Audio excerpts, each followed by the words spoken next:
Hello Simmers, this is your captain speaking. In this video we're going to be taking a look at an application I started using a little while ago called FSFlyingSchool. Came out just recently with a version that works with Microsoft Flight Simulator, and that is the application that I'll be testing. Now normally I have this set up where it is fairly quiet. There's a lot of the things that are used within it get to be a little bit annoying after a while, and so I try to keep a lot of that chatter out. But we're going to add it back in for this review so that you get some idea about what's in there. So we're going to select some of these things here. Let's see. We will select the background chatter, background humor, monitor the autopilot. We will not announce the nearest airport. That is really gets tedious after a while on a long flight, especially if there are a lot of airports around. Taxiing advice in wind, I'm going to leave that unset. Monitor the use of lights.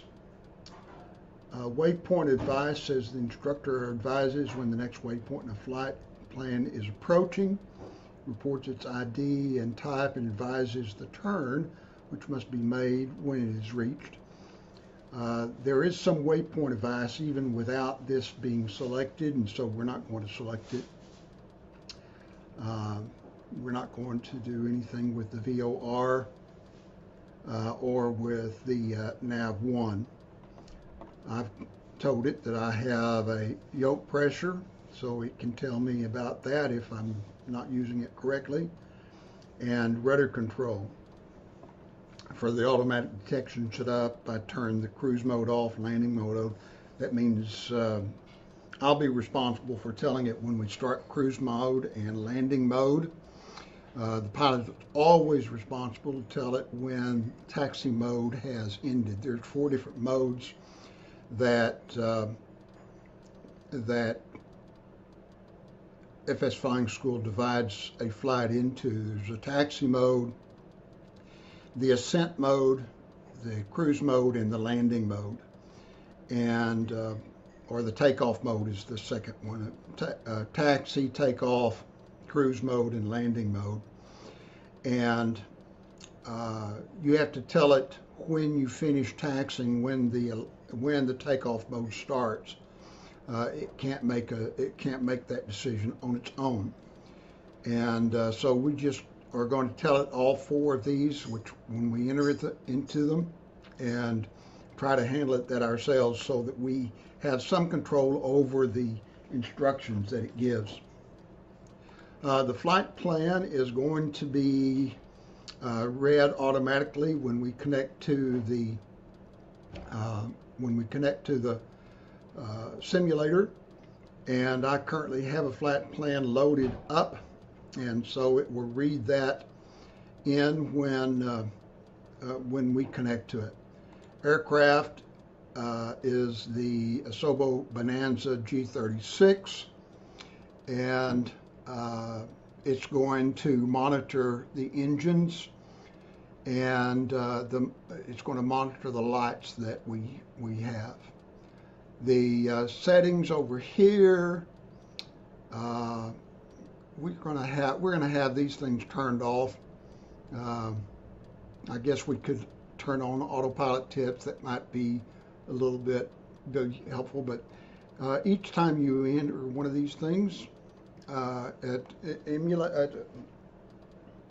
each time you set one of these things to be used, then it adds a good bit of conversation to the flight. And if you get too much conversation, it will interfere with your ATC communications and things like that. So I don't want to have all those things turned on when I'm in a flight. In fact, not very many of them. Just the bare minimum is what I prefer when I fly, and that way it monitors my landing and takeoff and things of that nature. Gives me a little bit of help on the way as I go, but it doesn't interfere very much with ATC communications. But let's go ahead and use it like this. We'll connect now to the flight simulator. FSFlyingSchool connecting. Okay, we're in November 7278. It recognizes the aircraft that we're Okay, in. our flight plan length is 89 miles. It's a good idea to check the correct function of your elevator, ailerons and rudder. And it gives us instructions about the kind of things that we want to check in our... Remember that if the aircraft has been stored for a long time, we must be on the lookout for obstructions or damage caused by insects or birds. Gives us instructions what kind of things we should do in our checklist and things of that nature. And so it kind of helps in those things, make sure that you do everything that you're supposed to do. And so now that it is given this instruction, let's go ahead and check our flight controls. I'll push on the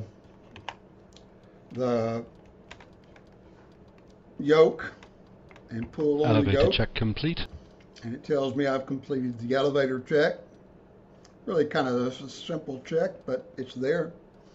And then we'll check our ailerons. Aileron check complete. And now we'll check the rudder. Can't see the rudder from here, but let's go out and take a look at the rudder. Rudder check complete. And so we've completed the aileron, elevator, and rudder check, and it knows that, and it'll remember that.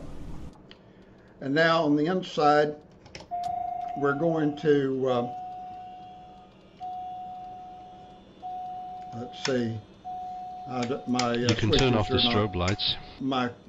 All my switches are in the wrong position, so let me get those started up. All right, now we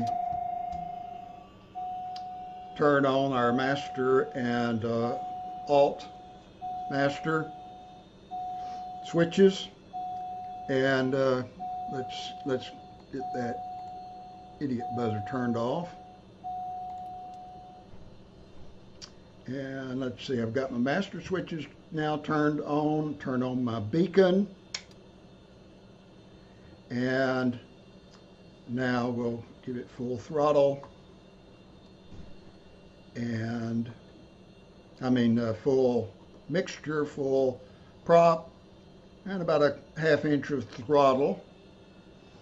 We'll make sure that our parking brake is turned on. There we go. Let's see. All right, we've got our parking brake turned on. And now we can turn on the ignition switch. Let's set full flaps, then fully retract them so we know they're functioning freely. So now that we have our engine turned on, Let's it have the tells nav us lights about on. the flaps. And turn on our nav light, tells us to turn the nav light on. So let's set our flaps to full.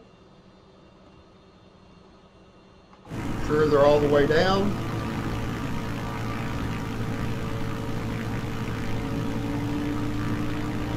Bring them all the way back up. Flaps check complete. And the flap check is complete. All right, turn on our aviation master.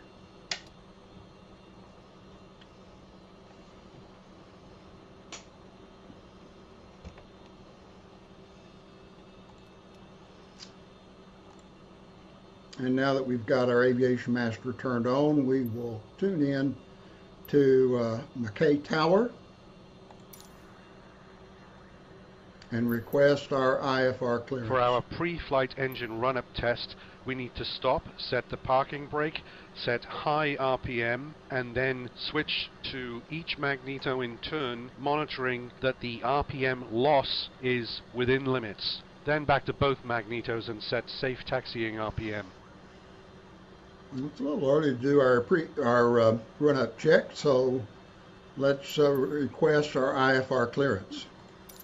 Missy Tower Beechcraft November 7278 ready to copy IFR clearance to Galileo. Beechcraft November 7278 is cleared to Galileo Airport as filed. Takeoff runway 6 climb and maintain 8,000 feet. Departure frequency is 124.8 squawk 4762. Galileo is the main airport in Rio de Janeiro. This should be an interesting Beechcraft November 7278 cleared to Galileo Airport as filed. Takeoff runway 6 climb and maintain 8,000 feet. Departure on 124.8 squawk 4762. Beechcraft 278 read back correct. Contact ground on 118.45. All right, we have been given clearance and to Galileo, and we're instructed to take off and fly to and maintain 8,000 feet. So let's set our selected altitude to 8,000.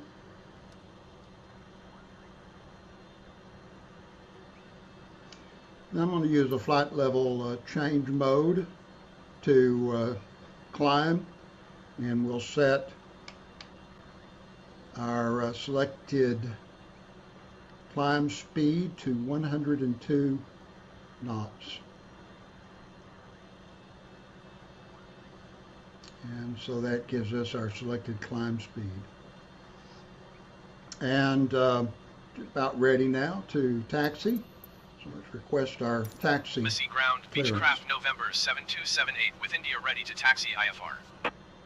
Beechcraft November 7278 taxi to and hold short of runway 6 using taxiway Alpha. Contact tower on 118.45 when ready. Taxi to and hold short runway 6 using taxiway Alpha Beechcraft 278. All right, we have clearance to taxi to runway 6 using taxiway Alpha.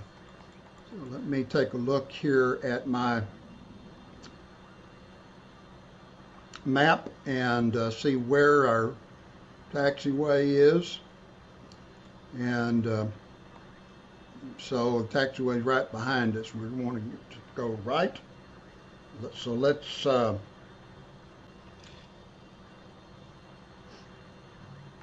release our brake, and we'll just take off.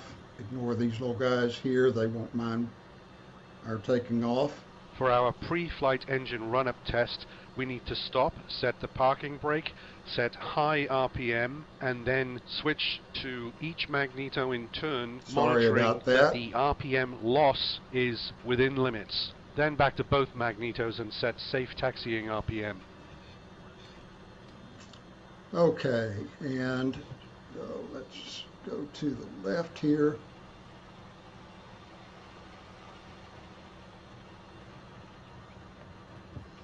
We're going to have to backtrack. Well, I don't guess we have to backtrack here. So we're at the end of the runway now already.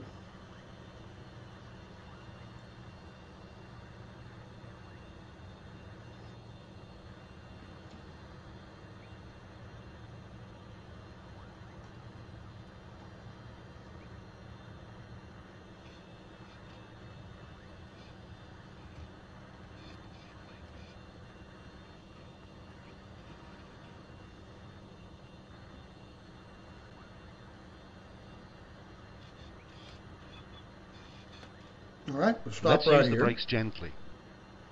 It's a little bit too heavy on the brakes.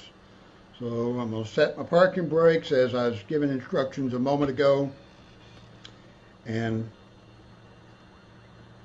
increase our RPMs, put it up barely into the green.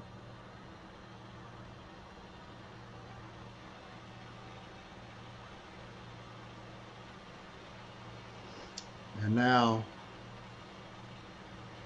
we'll look at the left magneto, just a small drop. Run-up complete. And it tells me that the run-up complete, but I'm supposed to go to the right magneto now and check that both drops are about the same. And this is the proper time to feather my prop.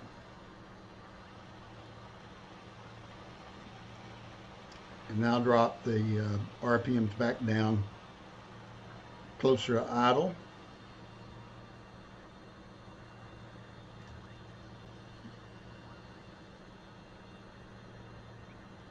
Back to about 1,000.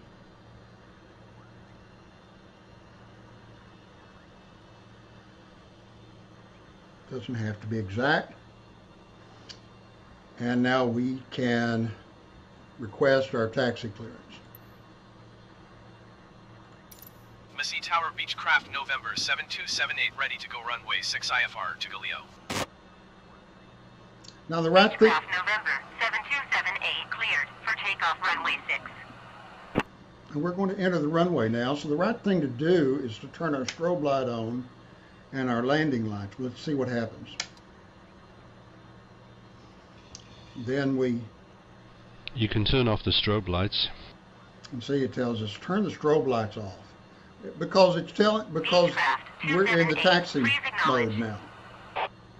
Forgot about the Cleared for takeoff runway 6 Beechcraft November 7278. But Let's turn the landing lights off. I'm going to keep the strobe lights and the landing lights on because that's the right thing to do.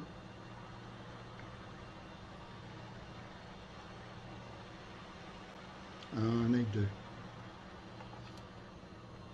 release the brake. You can turn off the strobe lights. And so this is some of the, it's going to annoy you until you do what it tells you to do, even if the right thing is to do opposite to that. Let's turn the landing lights off. I could tell it that I'm taking off, but then if I tell it that and I start to take off, it sees the turn as an incorrect mode for the takeoff. And so we're at the... You can turn off the strobe lights. We're at the runway now. I'm going to change to landing mode. Okay, you've finished taxiing and are about to take off. Current visibility is 2 miles. The wind is 062 at 11 runway 06. Runway length is 3,900 feet. We change the mode by clicking Control Shift Z, I believe it is. I have it programmed onto another device here, so I don't remember exactly what it is. But there is a specific sequence of keys to press, and Control Shift Z, I believe, is the right one to make our change. Now I'm going to set the heading indicator to the heading of the runway. Select our heading mode for our takeoff. And in a moment, when we apply the autopilot, it's been a while since you told me keep you were ready to take off. If you've been listening to a checklist, I understand. But remember that once in position for takeoff, if we have clearance and there are no problems, we need to get going. All right, so let's, instructor is telling us to go, so let's give it the gas.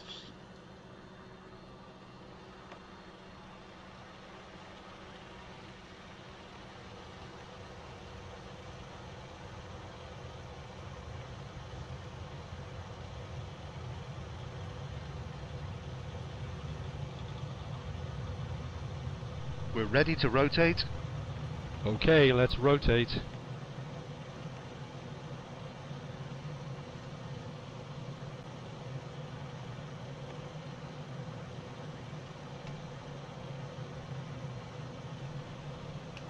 Turn on autopilot now. Let's get the gear up. Turning on autopilot.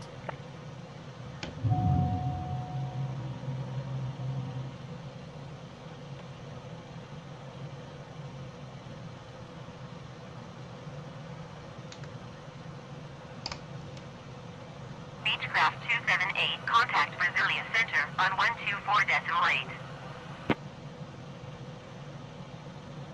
Autopilot vertical speed set to climb at 800 feet per minute. I forgot that we were set to flight level change mode. I'm going to go back to that. Okay, you've selected a speed of 122 knots. Beechcraft 278, did you hear my last transmission? Okay, you've selected a speed of 102 124.8 knots. Beechcraft 278.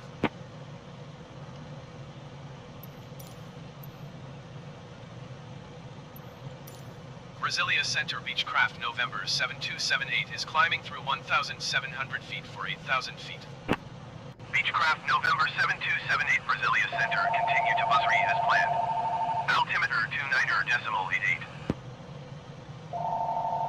All right, so we'll go ahead and change to nav mode. Autopilot navigation mode is on. And The our nav GPS switch is set to nav, so the autopilot will capture and track the VOR course or localize that tuned on nav1 and set on the OBS or course selector. Autopilot heading hold is off.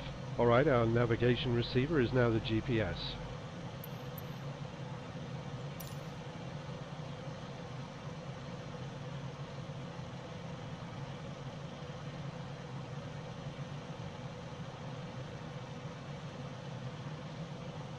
Let's look at leaning the mixture. okay. Tells us that as soon as we get to 3,000 feet. Go ahead and switch her. How many nautical miles are we from our destination? We've lost the engine.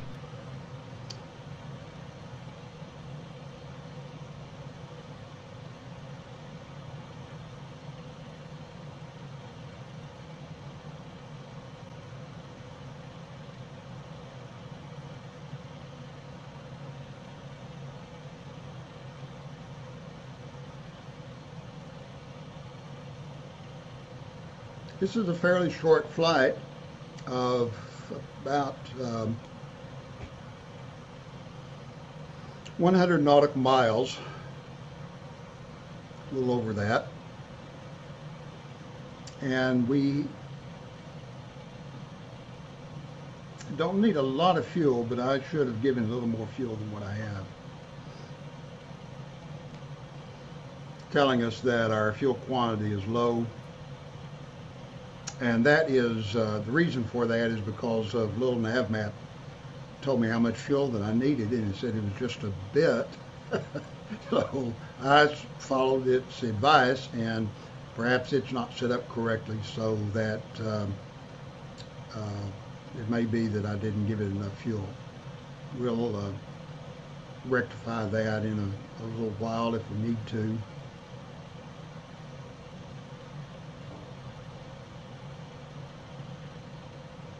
As a matter of fact, I think I'll just go ahead and do that.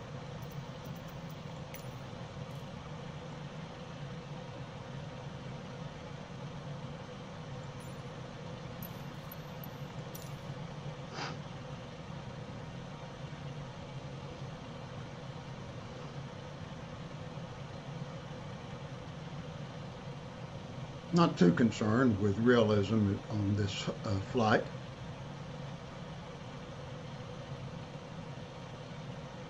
So we are now in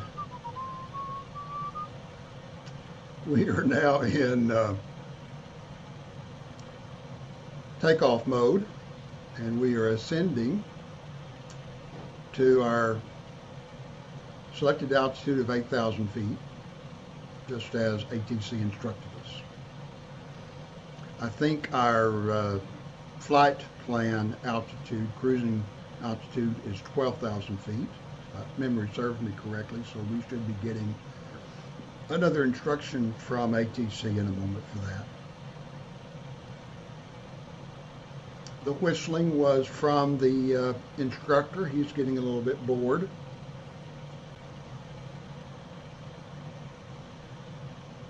And that's one of the things that you can turn on, turn off. I suppose that's part of the humor aspect of the program.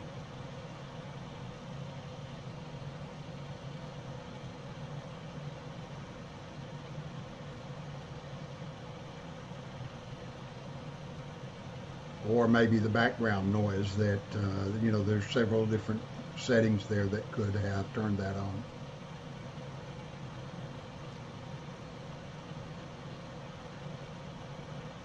Autopilot altitude hold on, so we'll climb to 8,000 feet. That comes from the autopilot instructions in FS Flying School. Beechcraft 278, climb and maintain 12,000 feet. All right, a new instruction to climb to 12,000 feet, so we'll set the selected altitude to 12,000 now.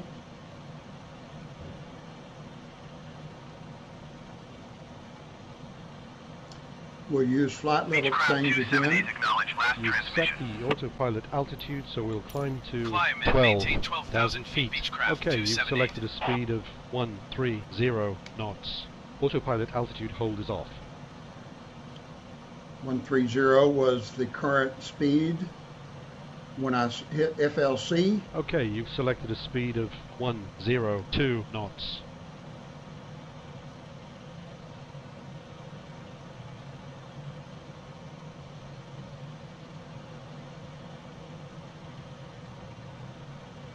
And so all of this chatter is part of the flying school information. A good bit of the chatter from the instructor in FS Flying School is telling you what you've already done, like it just did. When I hit FLC mode, it told me that I selected 132 knots. I didn't actually do that, but that was the default selection. Then when I changed the speed down to 102 knots, it told me that I changed it to 102 knots. And there are several other things like that that it does, where it gives you information about things that you have just done, and especially with the autopilot this way. So it's really not, to me, that's not instructing me what to do. It's just confirming what I've already done.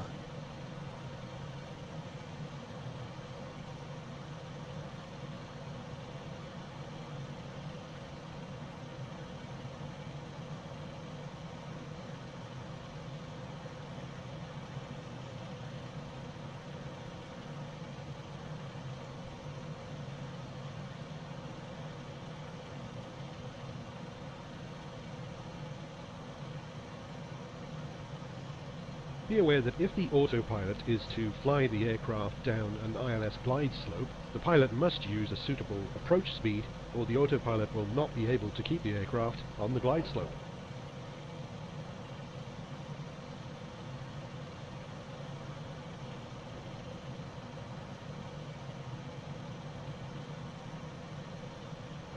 At various times in the flight, the instructor will give information like this.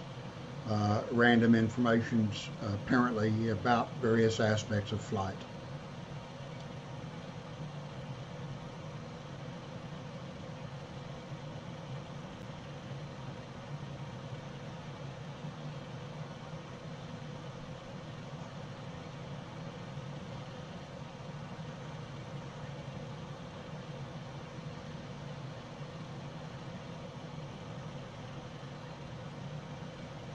Now we are at 11,000 feet now, and I still have my landing lights on and strobe lights on.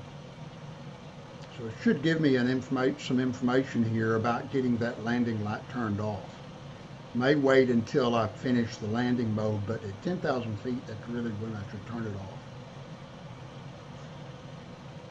Let's see what happens.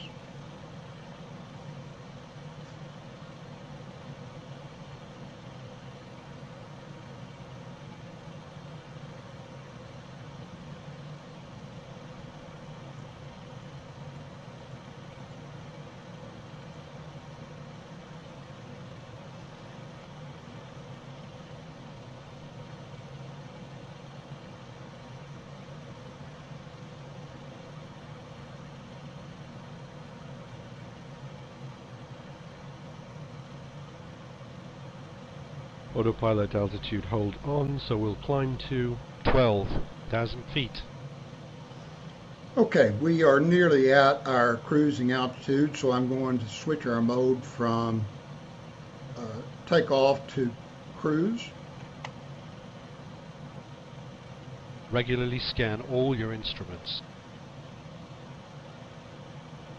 And it's supposed to tell me that we've changed to cruising mode, so maybe it didn't see that. Let me try it again.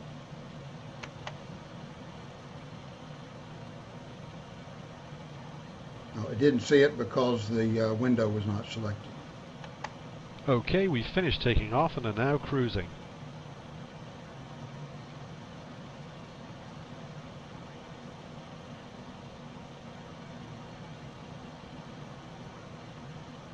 Well, I'm surprised it has not told me about the landing light at this point. This is certainly the appropriate time to do it. I'm going to turn the landing light off on my own, since I know to do that. And I'm not exactly sure why I haven't seen it.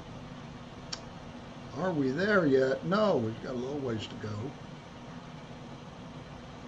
How many nautical miles are we from our destination? We are currently about 100 nautical miles Regularly from our scan destination. all your instruments. How much longer till we get there? The little voice in the background is a stowaway child that was not supposed to be on board, but she or he has I'm very gotten glad on that board. you checked that the elevator was functioning freely and correctly before we took off. Be advised that at the instant the autopilot is disengaged, the pilot may need to react firmly and immediately to control the aircraft. It's good to see that you checked that the ailerons were functioning freely and correctly before you took off. This is instruction that comes when you go into cruise mode. You And- checked that the rudder was functioning freely and correctly before takeoff. Well done. I Yeah. don't feel so good. And those kudos come whether even when you have all of the check Well done for boxes making sure that deselected. your flaps could be fully extended and fully retracted before taking off.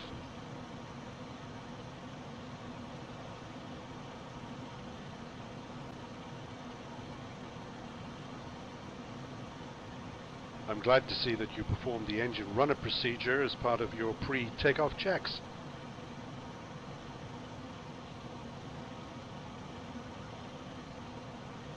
So there are 4 things that it mentions at this point.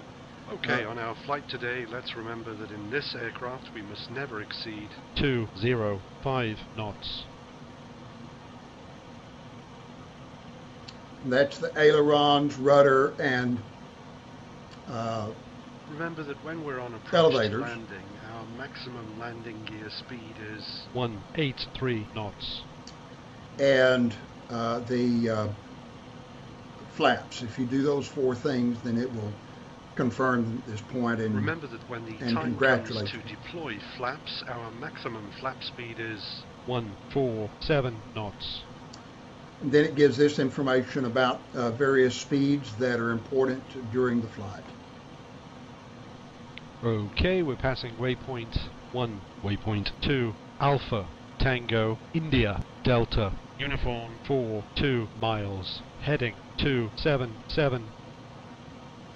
For each waypoint we pass, it instructs us at the time that we pass the waypoint and the direction to the next waypoint. And so we did not have the waypoint advice selected, so that information comes for free.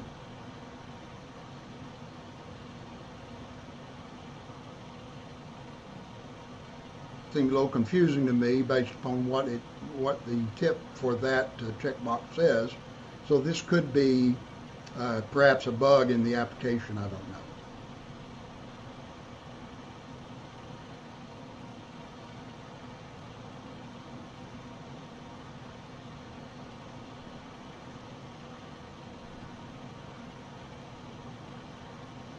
While we're waiting and seeing what is going on now, let's take a look at a little more of the application.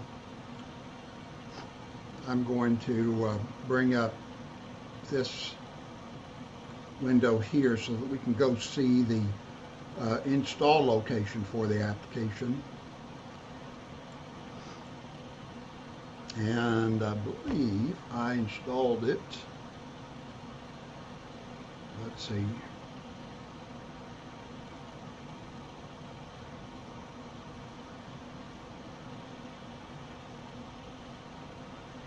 not there, so here we are.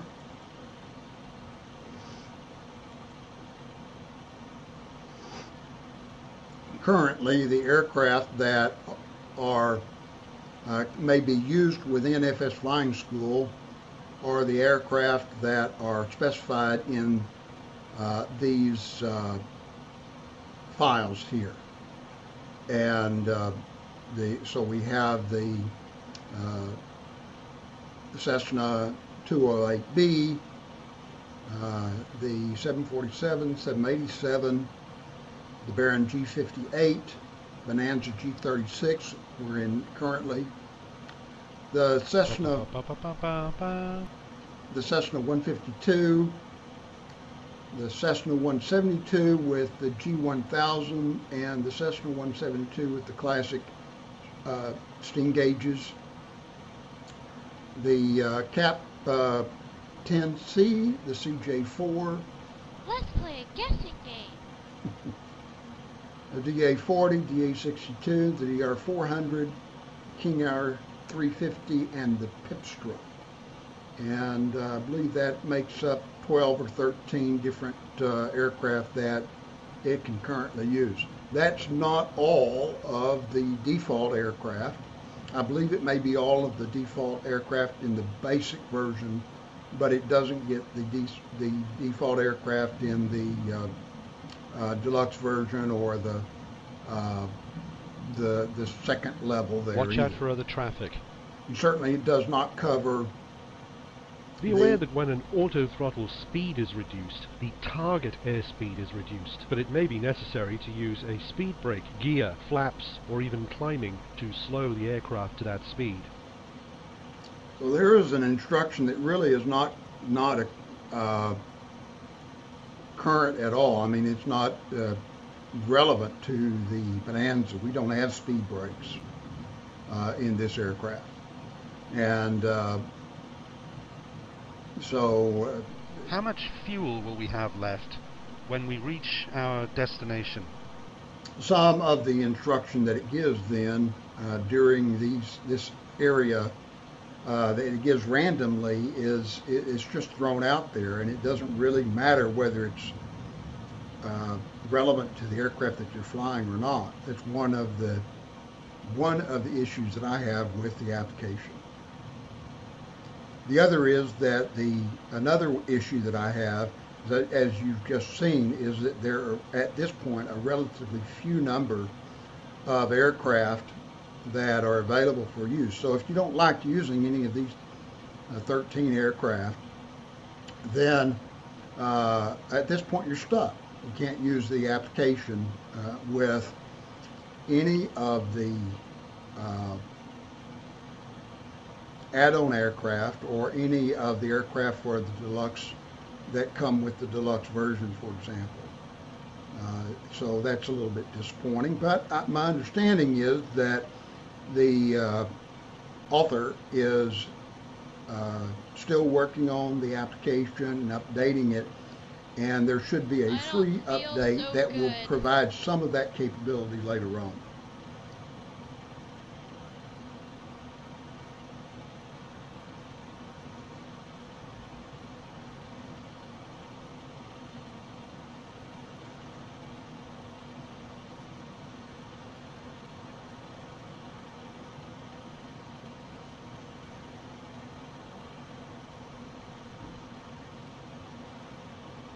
It'll be just a little while before we are given our descent instructions into Rio de Janeiro, and but I'm going to pause the video at this point, and I don't think there's anything going to happen that really is relevant to this review, but let's pause the video, and I'll pick back up when we are and called you change to the heading descend rapidly through more than 180 degrees, this will result in the aircraft banking in one direction and then banking in the opposite direction.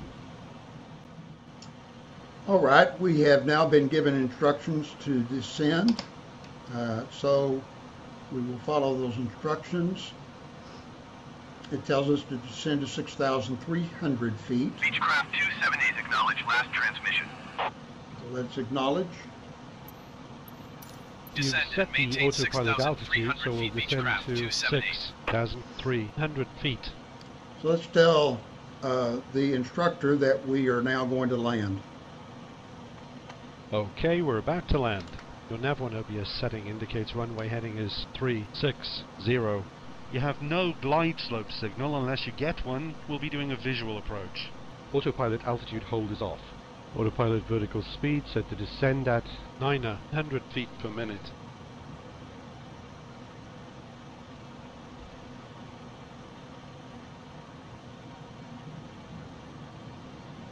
You need your landing lights on. All right, I'll turn them on. Thank you.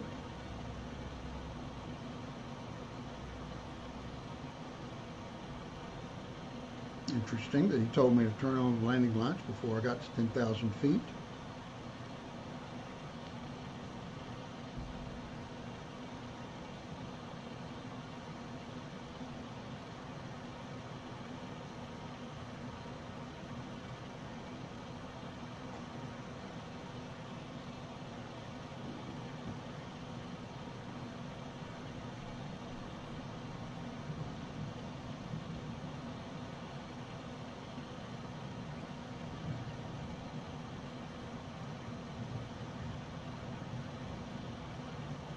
Beechcraft 278, contact approach on 124.7.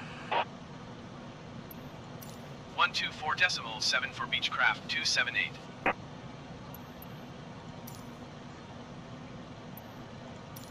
Approach Beechcraft November 7278 is out of 10,800 feet for 6,300 feet. Beechcraft November 7278 approach. Continue to attitude as planned. Altimeter 29.83.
Nav1 is tuned to India, Juliet, Bravo, ILS, runway, Whiskey 1.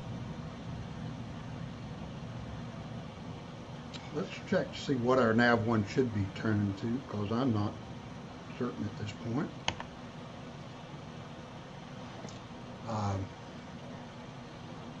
Our flight plan calls us to use the ILS for runway 10. I believe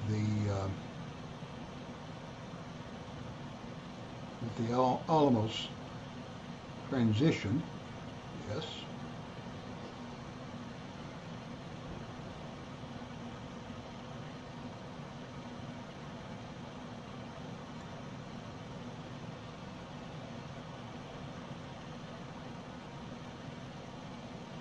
And the ILS is 109.3. So let's set our ILS to 109.3.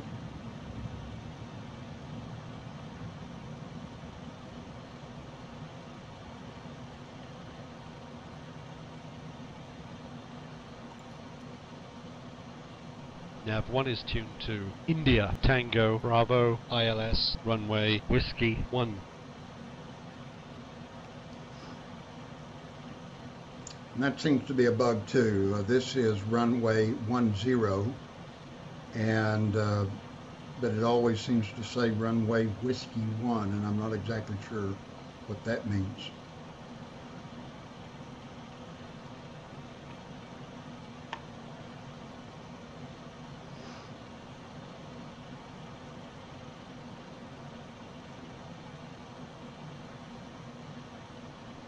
Okay, we're passing waypoint 2, waypoint 3, X-ray, Oscar, Golf, Alpha, Romeo, 16 miles, heading 277.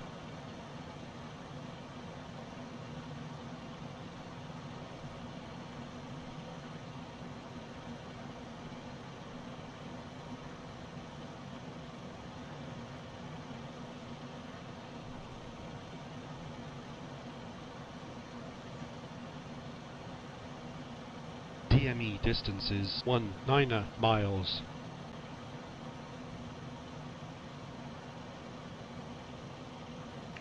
Now the DME distance is just reported as the distance to the nav1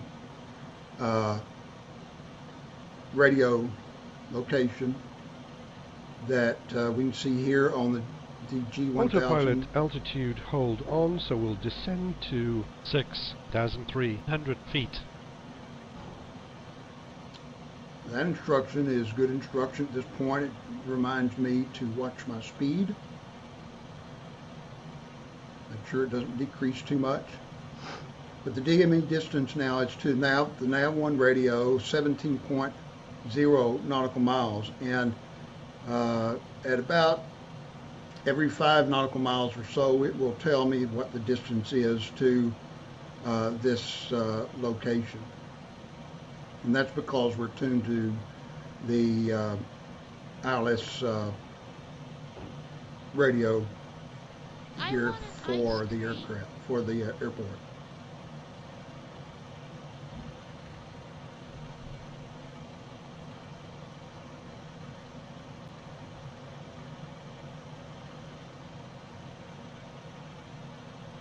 How much longer till we get there?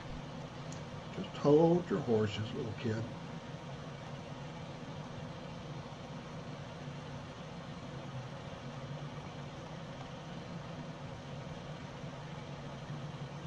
DME distance is 15 miles.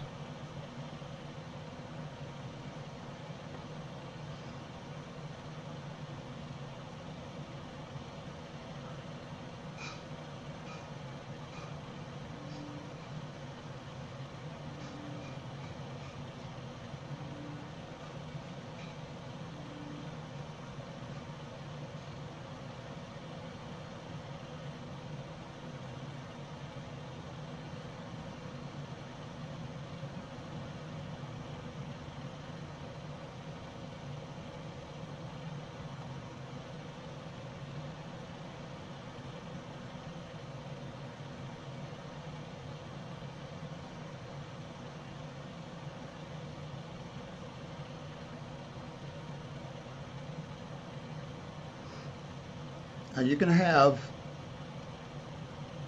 FS Flying School automatically tune the ILS radio if you wish, and sometime before you need to use it, it will tune it to that location, as long as it knows where you're landing.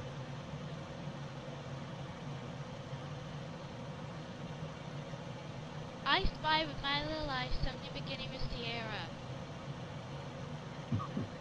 I'm not sure what it just said.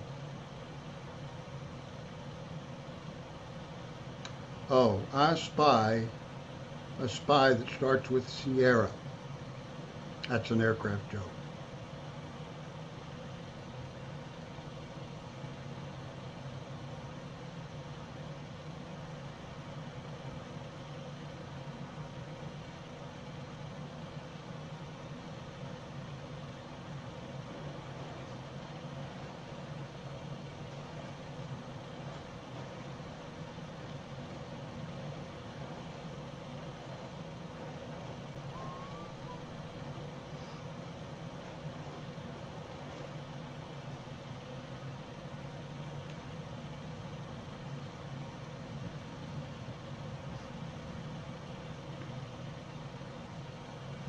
I'm flying into the runway that's right over here on the left. As you see, it's Rio de Janeiro, so somewhere over here is the famous sculpture Christ the Redeemer.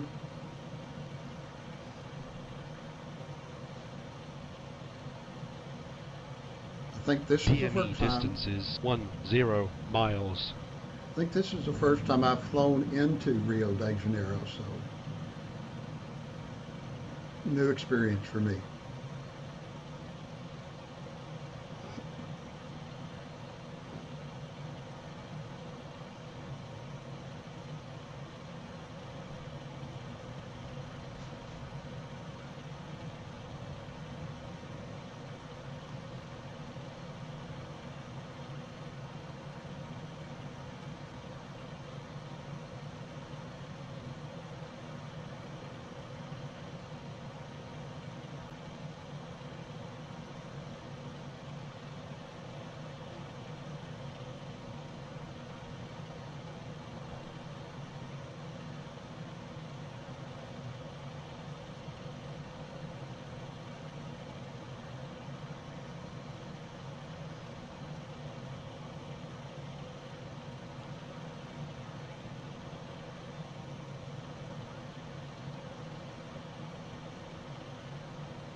Beechcraft 278, you are 10 miles northeast.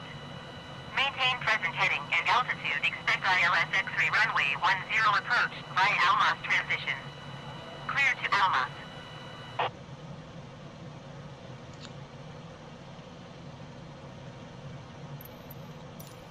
Maintain present heading and altitude. Expect ILS X-ray runway 10 approach via Almas transition. Clear to Almas Beechcraft 278.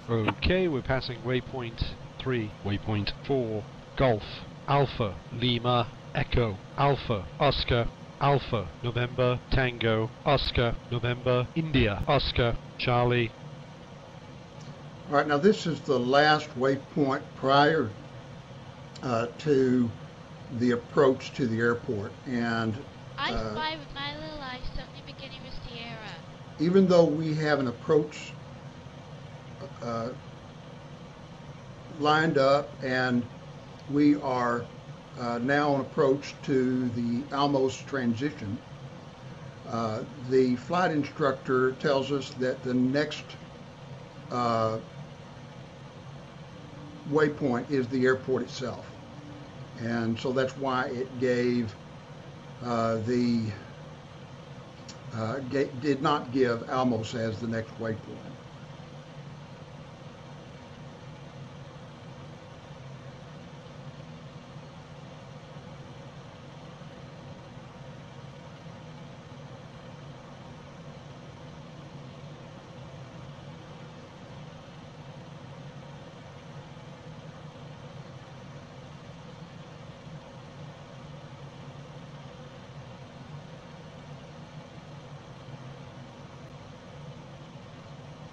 One of the things that I like the most about the FS Flying School is the fact that it monitors your landing.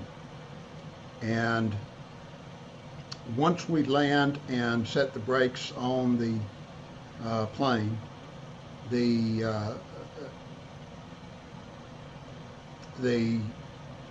application will tell us how we did in the Glideslope landing. Capture. Remember gives that us a whenever score. possible, you should capture the glide slope from below. It gives us a score for the landing. That can be uploaded to the web and compared against other pilots. To be honest, I have not received a good score with the flight instructor yet, and I'm trying to do better on that. And to me, that is the most important feature of the application. Some of the other things I could do without. Some people will like some of the things that I don't like about it, and so that's all right. And they may have all those things turned on that I would normally turn off. So each person will have to judge for himself whether the application is worth the value, the cost of the application. And some will make that judgment and say yes, and some may say, well, it just doesn't do enough.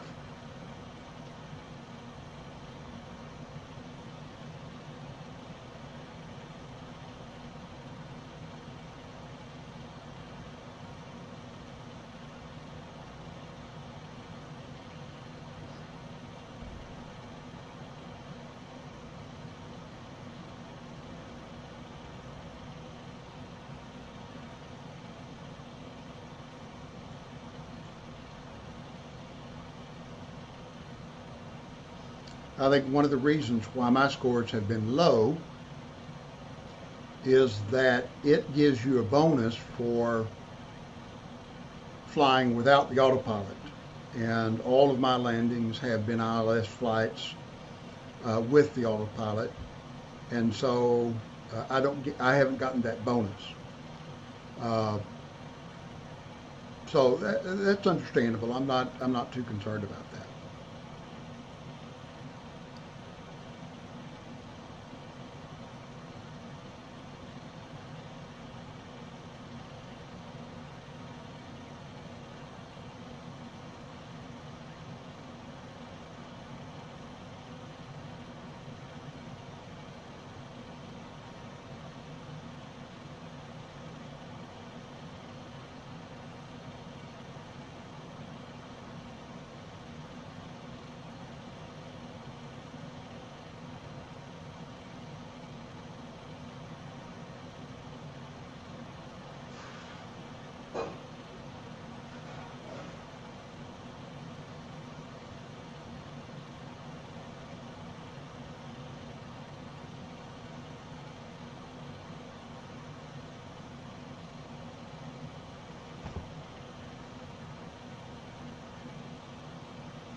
I want an ice cream.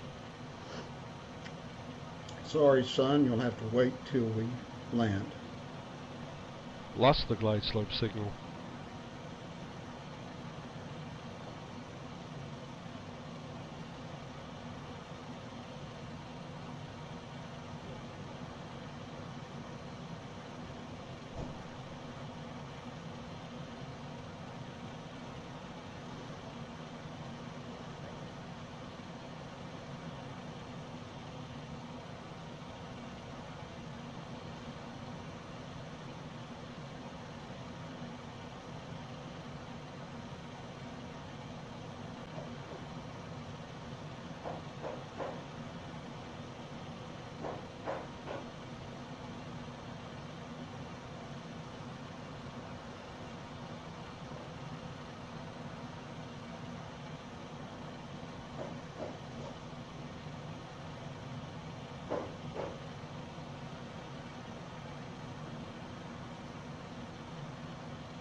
Beechcraft 278 descent and maintain 3,900 feet. 3,900 feet it is. Descend and You've maintain set the autopilot 3,900 feet. altitude, so we'll Beechcraft descend 278. to 4,000 feet. You've set the autopilot altitude, so we'll descend to 3,900 feet. Autopilot altitude hold is off. Autopilot vertical speed set to descend at 900 feet per minute.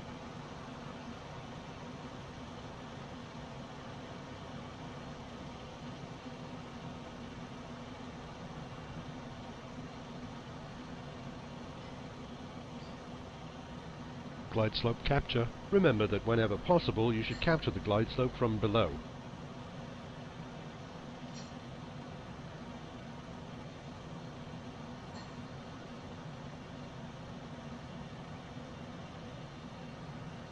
Dme distance is 15 miles.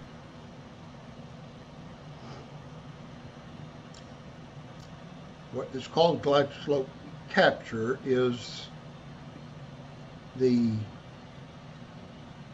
connecting to the ILS signal and being able to see where the glide slope is at. I think that is a little contrary to what other people would call a glide slope capture.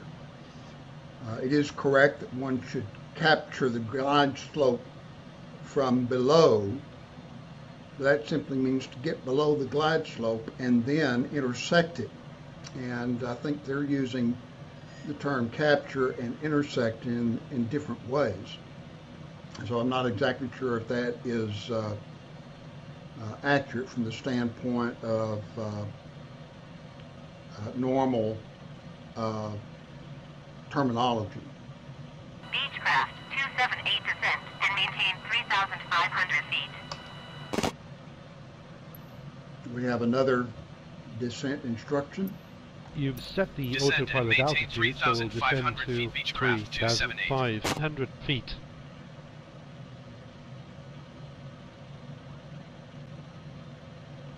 And by the time we get to the final transition point, we should be below the glide slope so that we can capture it. I'm going to let our landing gear down to help reduce our speed.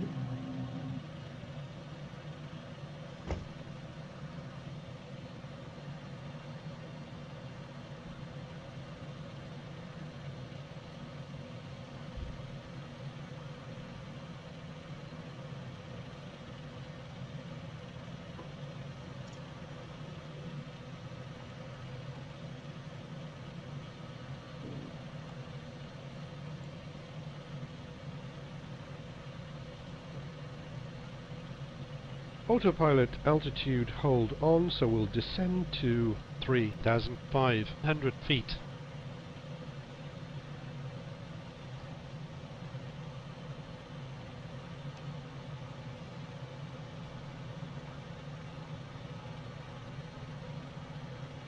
So we're now nearly down to the glide slope already. We don't need to connect to the glide slope for some time. We should be descending to about 1,600 feet here in We're too just slow, a moment lower or than so. those. We're much too slow, increase Beechcraft throttle. 278 descent and maintain 2,800 feet.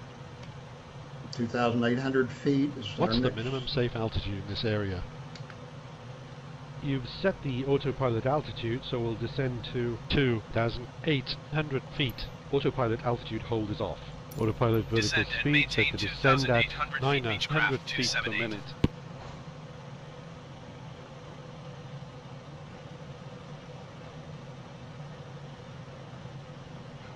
We'll set 1 notch of flaps at this time.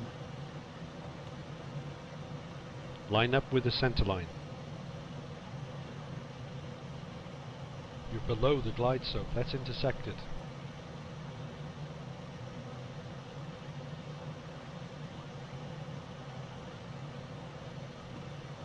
Now it's telling us we're below Autopilot the glide altitude slope. hold on, so we'll descend to 2,800 feet. And Let's that have mixture full for landing. is telling us that we are below the glide slope and encouraging us to intersect it.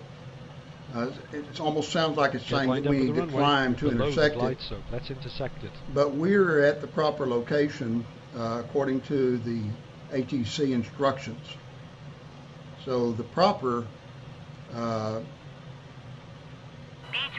278, you are 11 Below the miles glide west slope. of Let's Toledo. intersect it. Contact Toledo Tower on 118.0 when inbound. the proper thing to do at this point Tower on 118.0 is to Beechcraft stay at a current 278. level, I want an ice cream. or to contend or to descend even further to 1,600 feet, and then connect to it once we get to it. But I'm going to go ahead and set the approach mode on now, so that when we get to Autopilot approach hold is on. Autopilot navigation mode is off. Galileo The Tower nav Beechcraft GPS, November which is set to 7278, nav, 10 so the miles autopilot west will inbound capture ILS and X-ray track runway the 10 VOR course, approach. localizer or localizer and Beechcraft glide November slope tuned on nav 7278 1 Galileo and Tower. set on the Cleared OBS or ILS X-ray course runway selector. 10 Alright, our approach. navigation receiver is now the nav 1 radio. Okay, autopilot altitude hold is disengaged, so as we have autopilot approach hold engaged, the ILS glide slope, if one is available, will control our vertical path. So now we're on the glide slope, we're on the localizer, and we are descending into the airport. Now the thing to do is for us to keep our speed at the appropriate Dme distance Speed. is 10 Beechcraft miles. 278, did you copy? Cleared ILS X-ray runway 10 approach Beechcraft 278. is to keep our speed at the appropriate speed and allow the autopilot to bring us down.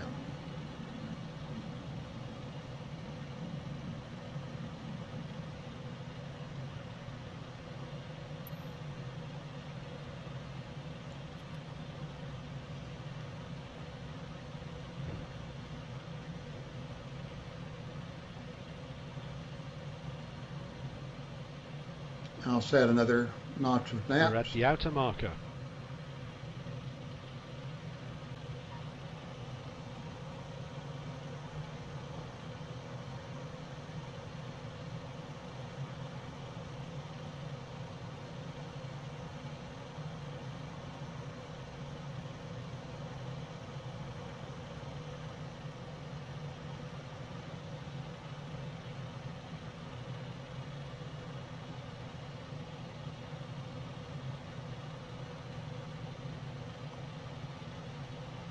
Want to be about 85, 84 knots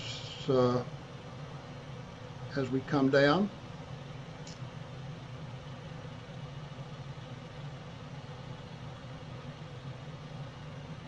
So just using the throttle to adjust our speed. We're at full flaps. Our gear is down. Beechcraft 278, cleared to land runway I'm 10. hungry. Wind 052 at 7. Cleared to land runway 10 Beechcraft 278.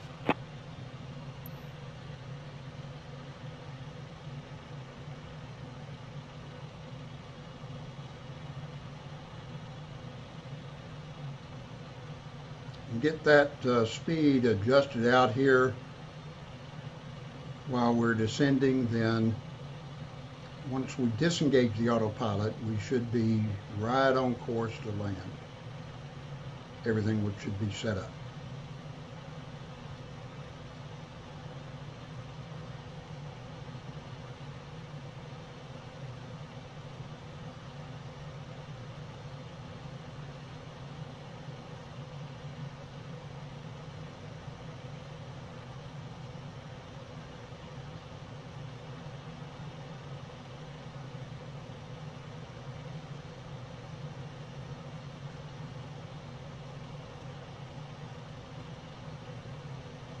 (1,000 feet). Another thing I like about the instructor is that it gives me altitude information as we're landing.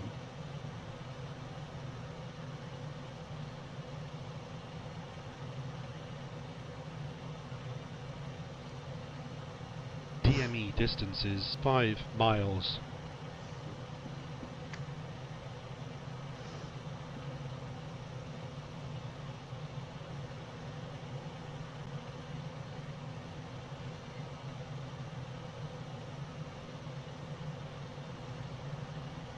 We'll let the autopilot take us almost all the way down before we disengage.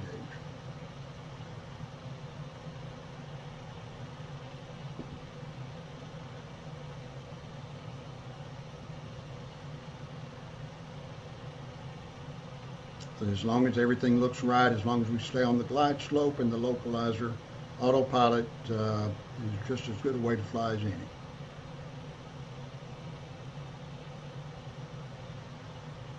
.500 feet. We're landing at runway 10.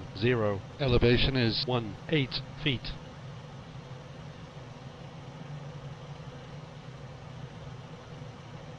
Watch that crosswind from the left. 400 feet. 300 feet.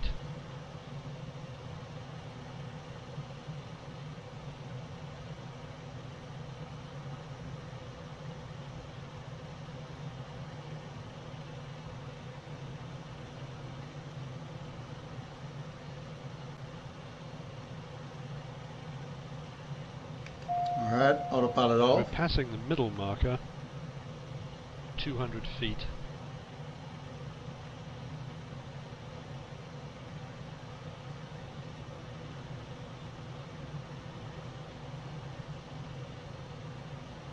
You're below the glide slope. Let's intersect it. Thank you. Yep. 50. You're descending too fast. Level wings. 40. Wings level. 30. 20 feet. Flare. 10. Touchdown. Sierra, Bravo, Golf, Lima.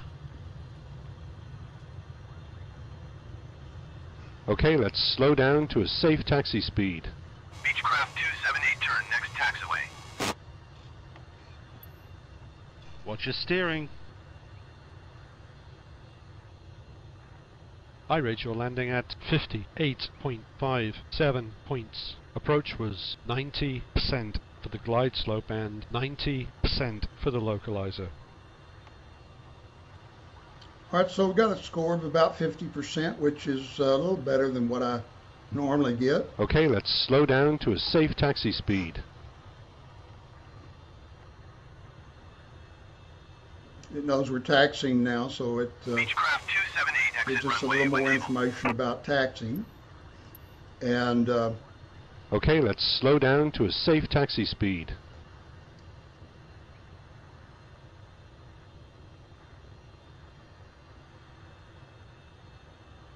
Flaps up during taxi. You can turn off the strobe lights. should have our strobe lights on while we're on the runway. So that's instruction is a little You can turn off the strobe lights. wrong at this point. Beechcraft 278, Now that turn we're next coming off taxiway. the Beechcraft 278, contact ground on 13.1.05. now that we're off the runway, it's appropriate to turn off the strobe lights and the landing lights. 131.05 Beechcraft 278.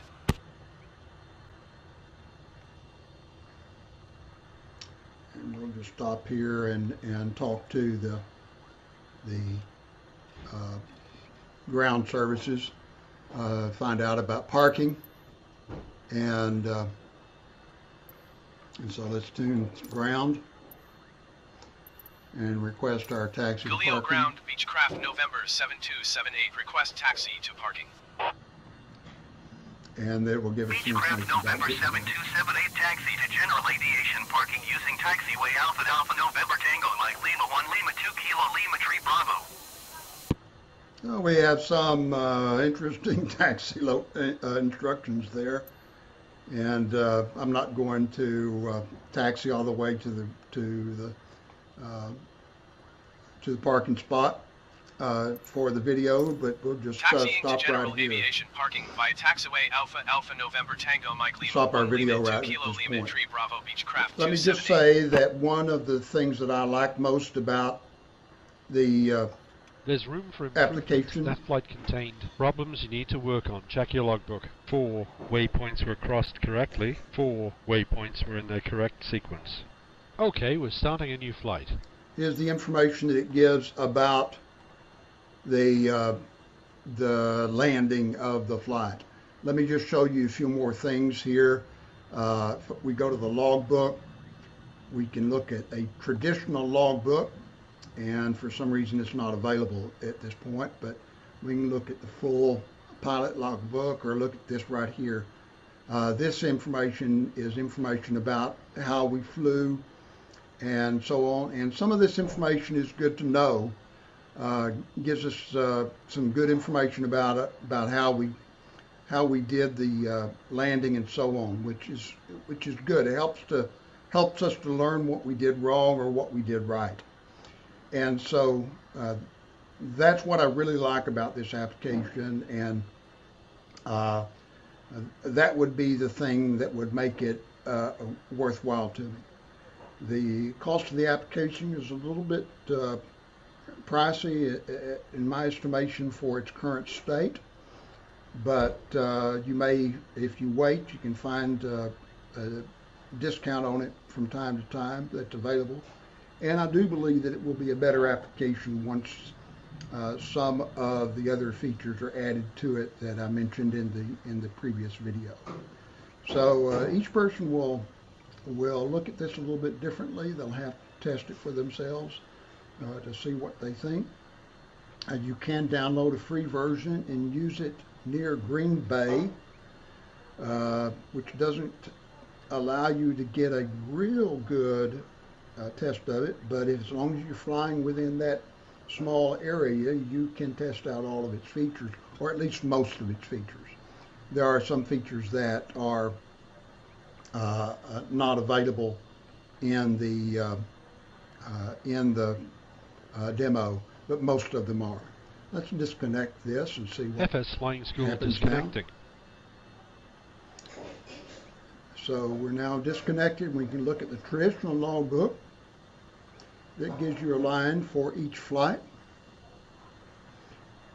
This is the one we just finished. And then the full logbook. We'll open up a browser to the flight, and you can select the flight you want to see from here. We'll look at the last one right here. That gives information about the flight as well, and this is the detail information for the flight. You can save and view the flight on Google Map. And let's see, let's look at the Career Analyzer. Career Analyzer will give you another view to see what your flights have been like. There's my last rating, 58, and I think the best I've had so far is about 61. That may be, I don't know, I should be better than that, but I'm not going to get a real great score until I try to do it without the autopilot. You can tell it to do it just according to aircraft type and things like that. I do it a little bit better with the 172 than I do with the Bonanza, and I'm pretty wild with the Bonanza in landing that thing. That can be a monster to land. Then a pilot briefing will tells you about problems that you're having and various things that you need to work on. So That's a nice feature.